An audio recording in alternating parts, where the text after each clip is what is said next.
sereno è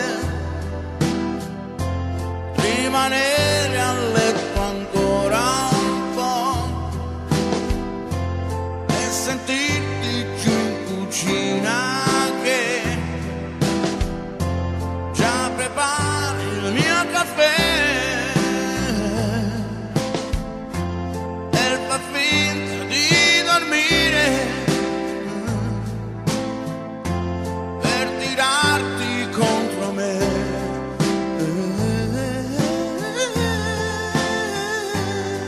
Sereno è ricordare il primo giorno che sei salita sulla moto mia, noi due soli senza compagnia. E la volta che hai guidato tu dentro a fosso a testa in giù.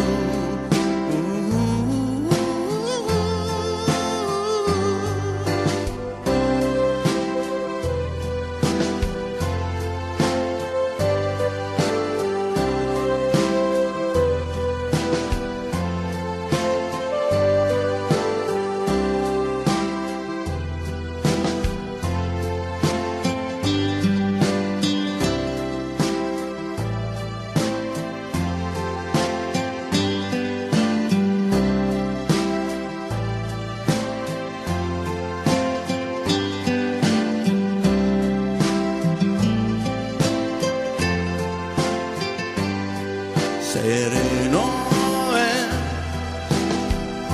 scivolare dentro il mare e poi senza il peso dei pensieri miei giù nel buio la conferma che lassù in alto sempre tu ci sei, che alla luce aspetti me.